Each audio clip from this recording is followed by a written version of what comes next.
All right, wow. First of all, good victory. A lot of learning lessons, a lot of great teaching opportunities. Again, thank you to our great fan base, over 99,000 for a noon game. Again, was great, and appreciate our student body and everyone coming out. I thought the whole key, when you really look at it in a nutshell, when you summarize it, the first thing that comes to mind were third down conversions. We did a great job defensively getting off the field on third downs, and then we were able to possess the ball offensively on third down. Throughout the course of the game, I thought our offense did a great job of not having 3 and out. As we knew coming into the game, Arkansas State is an explosive offense. Knighton's a great player, and I think that was illustrated here today. I thought our defense was resilient. We put them in some adverse situations with field position and special teams. But again, these are going to be the days of a very, very young football team. But we're learning how to win. And teams find ways to win football games when they don't play their best football. And so I'm very proud of them that way. But make no mistake about it, we have a long ways to go. And we have to start getting more personnel playing on our special teams. And there's a number of times we have too many starters on defense playing on our kick coverage teams. And so we have to get that corrected and some individuals step up. But a win is a win. It's a great win against a very, very quality opponent that challenges you. And I thought our players grew up a little bit today. Coach, any initial word on Pearson and Wolf? No. They're both in the locker room. I'll know a little bit more probably by tonight and tomorrow. I thought Marquez North really sparked us, really made some big plays. I thought our receivers, particularly in the first half, really played the ball well in the air and came down and made some great plays. The other thing is, red zone efficiency and scoring touchdowns in the red zone as opposed to kicking field goals. That's absolutely critical, and we were 6 out of 7 with the one missed field goal at the end of the game, which is inexcusable. But I thought we did a great job also in the red zone.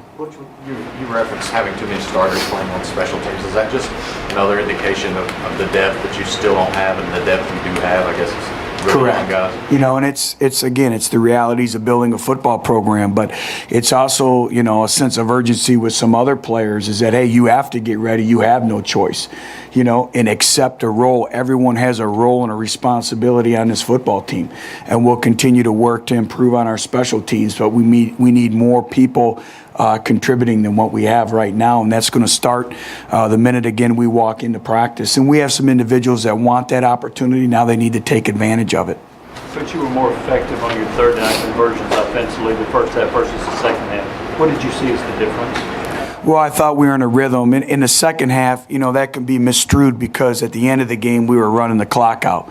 Now, for us to compete at a high level, you need to be able to run the clock out. We shouldn't even have to rely on a field goal kicker coming in and keep the clock running and finish the game. And again, that's all developing of individuals that haven't played much football. And so again, it's a great teaching opportunity. But, in the first half, I thought we had, pretty good rhythm, especially on third down. Some players made some plays with the ball in the air. And, I think the second half, some of it was game management situations as well. Butch, Owen Williams had his first 2 sacks today, and what do you think overall of the defense up front and the pressure on the quarterback? Well, I thought that was one of the keys is we were able to apply pressure. Now a lot of times we let them escape and break contain, which you can't do with a great player like him. But I think lost in that, we challenged the back end of our secondary all week to stay in coverage, and that's discipline. That's the eye violations you guys write about every day. It's the eye discipline that we talk about. See a little, see a lot. And I thought they did a great job of staying in coverage, and we rallied to the football. But we were able to generate some pressure, and that was great to see. And we really, we took away the run game. We knew it was going to be a lateral game. We knew that they were going to try to get the ball on the outside of our defense. We knew that would be the game plan. Knighton had just 12 yards rushing in the second half. Some of that was due to sacks. But what do you think your defense did, or how do you think your defense did in containing him? Well, I thought we were resilient. And again, I thought we ran to the football, and we had some individuals have to grow up today. You know, Dylan Bates, for instance, his number was called more than it ever has been. You know, Chris Weathered as well. And again, I think we lose sight that Chris Weathered never even arrived here until the 1st of August. So he didn't even have a summer strength and conditioning program. And what he's doing right now is, you know, very, very proud of him. But we had some individuals, Todd Kelly Jr., you know, had to step up in some critical moments, in some critical situations, in some stressful situations. And again, that's how you grow up. That's how you develop. What led to Todd starting today? Obviously, Brian still played. What led to him? Well, Brian was nicked up a little bit from the Utah State game, and so he was going to be available only in case of an emergency. And I think it's a tribute to Jason McVay and our training staff, and to Brian. You know, he worked himself and rehabilitated himself with rest and recovery and the sports science end of it to get himself ready to play. And he had some valuable reps today. So was that an emergency in the second series? Did you feel like the way they were playing, you needed him on the... Well, we needed a veteran back there. You know, he's the veteran spokesperson back there. He gets everyone lined up, and we needed that comforting force back there. Coach, I'm sure you'll need to see the film, but just initial thoughts on the offensive line with having to shift. How did you think they did today? You know, I have to see. I know that we had a loaded box. You know, and again, it's 4 yards. We still don't have much explosive runs, and we have to get that corrected. But it's really hard to say right now. I thought our running backs ran hard. I thought we got some tough yardage, but I'll know a little bit more when I watch the video tonight. But you said on Tuesday you didn't play winning football in special teams. As you sat there now, did you get closer, or what do you evaluate your special teams today? You know, I'll have to really watch the video. You know, I thought we made some improvements, and then there's some things I thought we digressed. So again, I've learned is never to comment too quickly, because sometimes what you see on the field isn't particularly what really happened.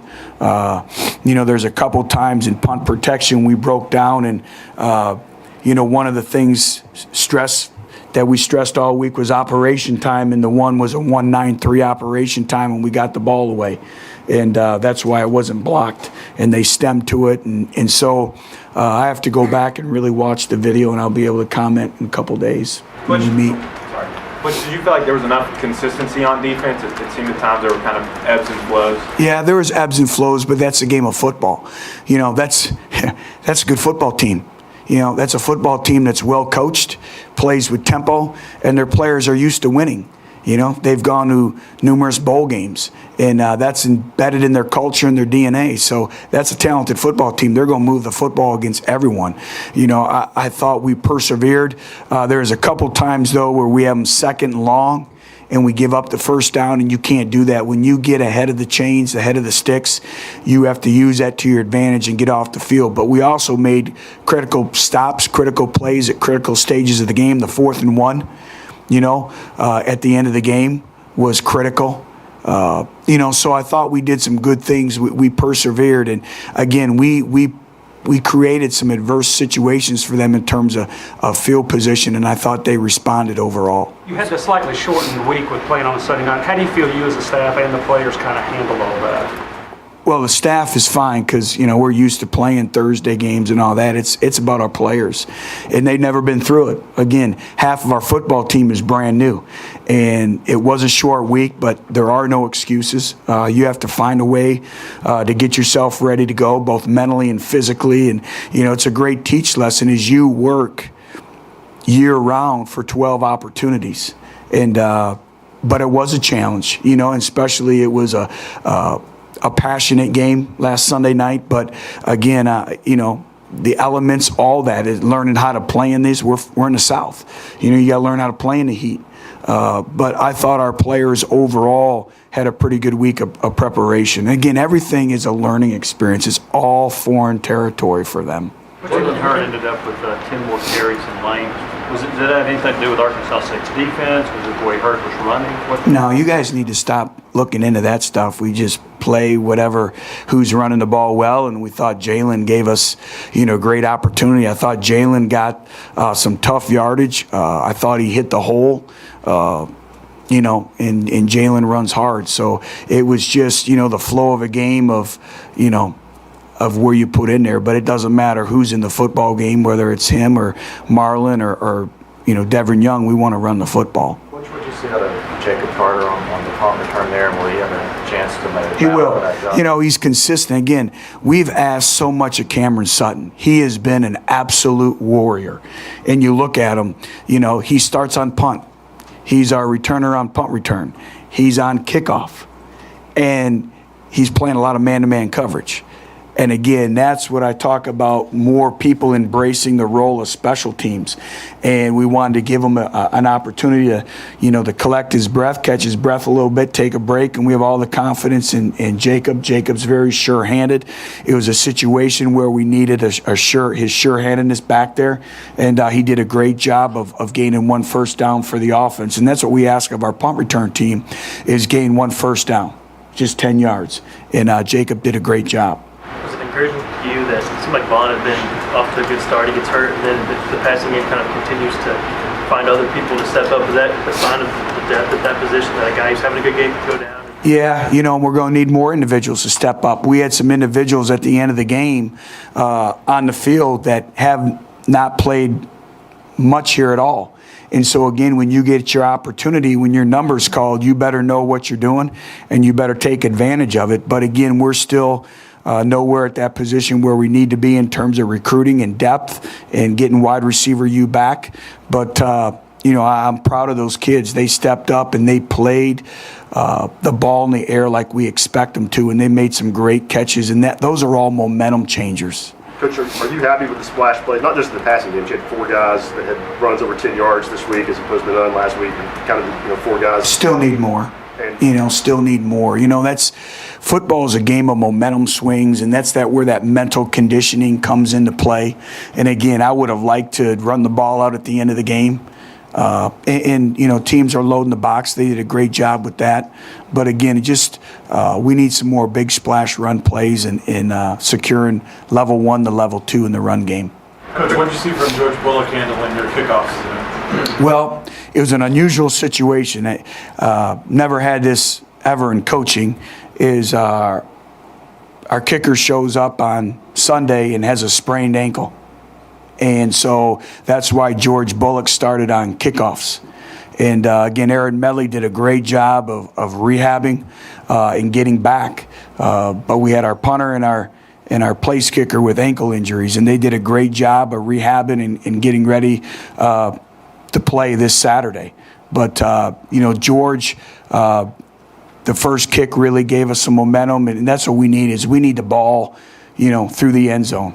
But again, we mishit a couple, and whenever we kick the ball in the middle of the field, it puts our coverage team in a disadvantage right away. So again, just overall consistency in everything that we're doing. How maddening is the inconsistency for you with both punter, place kicker, and kickoff? How troubling is that moving forward? Well, we just have to continue to work on it, and everything is about consistency and performance, each and every day. And, they're capable, and they'll get it done. I believe in them. Our players believe in them. Also, though, Matt had a couple big kicks at the end, too, that flip field position. But, again, it's just harping on the consistency, correcting it through video and through practice. Butch, Justin Worley went 70 pass attempts without an interception this year.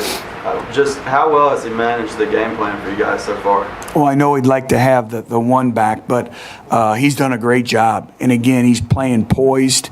He's calm. He's collected. He's getting us in the right plays.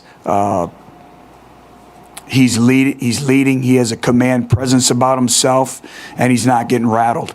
And I've been really, really pleased with his performance. Coach, you think, was he a little more aggressive today, looking maybe down the field over the middle? And if so, do you think it was just a confidence from last week? Well, I think his confidence will continue to grow and grow and grow, and he has confidence with the players around him.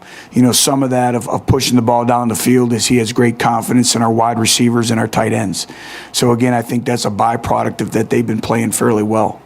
Which is the second week in a row that Troy Lewis has had a couple of big plays in the second half. How much improvement have you seen from him? Well, he continues to improve. And again, he's an individual that is taking advantage of his playing time when an opportunity presents. We talk about impactful plays and impacting the game, and we chart impactful plays. And obviously, he impacted the game again today. How important was that transition where you guys punted, recovered the fumble, and went down to score? monumental. You know, they had some momentum. They were coming after the kick. We did a good job of operation time. And then our team did a great job of running down and recovering the football. The other key moment, I thought, one of the critical stages of the game was Alex Ellis, too, on the recovery on the onside kick as well. Again, you look at a game can be decided between 2 and 3 plays. You never know when they're going to occur, whether first half or second half. And, you know, there were some critical moments at critical stages of the game where we came up and we made the plays we needed to win the football game. Really surprised you a little bit with that touchdown. That was his first rushing touchdown of his career. He did a great job. We had a play call, and they were in man coverage, and he read it and did a good job with that. Coach, talk about opportunity. Jalen Reeves-Mayman, how is he taking his opportunity? Jalen's done a great job for us, and again, we're asking a lot out of him, not just playing linebacker, but also playing special teams, and he adds a whole nother element of athleticism and speed to our defense. He needs to continue to work hard and grow and develop his body in terms of weight and maintaining his weight, but I've been really pleased with Jalen. He's really developing also a leader on this football team, and he's playing with confidence. You know, we have great dialogue when he comes to the sidelines. He's into it, and he's mentoring the younger players as well. And again, I thought, again, Dylan Bates gained some valuable snaps at linebacker as well. Those two kind of, spelled each other today. All right, thanks. All right, thank you.